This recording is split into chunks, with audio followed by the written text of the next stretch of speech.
علیکم ورحمۃ اللہ وبرکاتہ۔ بسم اللہ الحمد للہ والصلاة والسلام علی رسول اللہ ومن تبعہ ووالاہ وبعد۔ محترم ناظرین و سامعین، اسلامی بھائیوں، دوستوں، عزیزوں، ماؤں اور بہنوں، آؤ نبی کی نماز سیکھیں سیریز میں آپ سب کا خیر مقدم ہے۔ اس سے پہلے کی ویڈیو میں ہم نے نماز کے اور سارے مسائل کے ساتھ ساتھ اس سے پہلے امامت کے مسائل یا جماعت کے مسائل ہم نے سیکھے تھے، جانے تھے۔ آج سے سنن کا بیان شروع ہو رہا ہے، سنتوں کا بیان، سنتیں کیسی پڑھی جائیں، کتنی پڑھی جائیں، اس کا بیان شروع ہو رہا ہے۔ سب سے پہلے سنتوں کی فضیلت کیا ہے جو ہم اور آپ سنتیں پڑھتے ہیں، چاہے وہ ظہر میں پہلے 4 رکعت ہو، آخر میں 2 رکعت ہو، یا پھر مغرب میں آخر میں 2 رکعت ہو، یا پھر عشاء میں آخر میں 2 رکعت ہو، یا پھر فجر میں پہلے 2 رکعت ہو۔ یہ جو سنتیں پڑھتے ہیں ان کی کیا فضیلت ہے؟ اللہ کے رسول صلی اللہ علیہ وسلم کی حدیث گرامی سے ہم اور آپ پوچھتے ہیں، ما من عبد مسلم يصلي لله كل يوم 12 ركعة تطوعا غير فريضة إلا بنى الله له بيتا في الجنة۔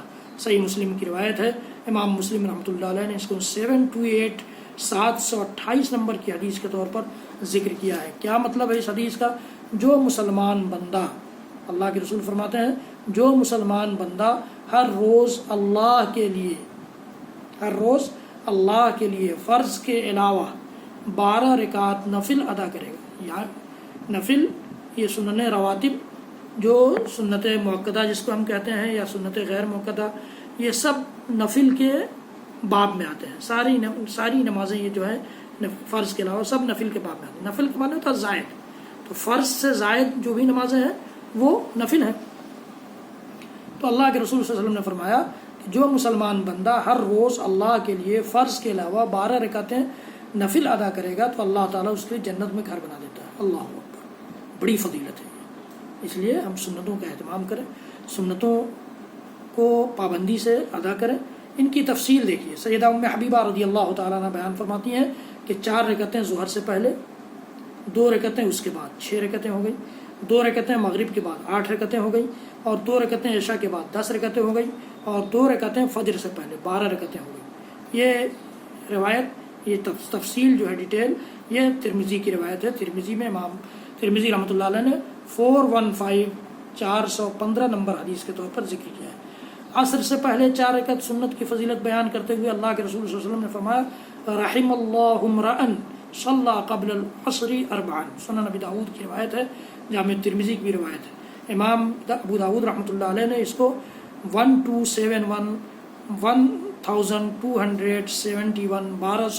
نمبر حدیث کے طور پر ذکر کیا۔ اللہ کے رسول فرماتے ہیں اللہ تعالیٰ اس بندے پر رحم کرے جو عصر سے پہلے 4 رکعتوں کا اہتمام کرے۔ حالانکہ یہ سنت غیر مؤکدہ ہے، لیکن اللہ کے رسول کی فضیلت اور اللہ کے رسول کی بیان کیے ہوئے اس بابرکت کلمے کو اور خصوصیت کو حاصل کرنے کے لیے ہمیں اس کا اہتمام کرنا چاہیے۔ نماز مغرب سے پہلے 2 رکعت نفل پڑھنا ہے۔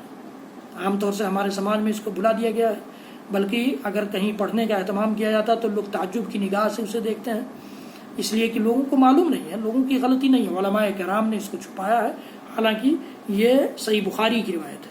اللہ کے رسول فرماتے ہیں، صلوا قبل المغرب رکعتین قال فی الثالثۃ لمن شاء۔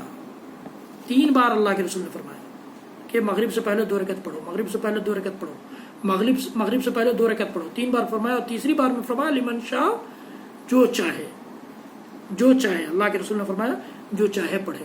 تو نہیں پڑھنا مت پڑھیے، لیکن کسی سنت کا مذاق مت اڑائیے، کسی سنت کو حقیر مت جانیے، کسی سنت کے بارے میں معلومات نہیں ہے تو معلومات حاصل کر لیجئے کہ اس کی کیا حقیقت ہے، اس سے پہلے آپ اس کے پر کچھ تبصرہ مت کیجیے۔ یہ اللہ کے رسول صلی اللہ علیہ وسلم کی سنت ہے۔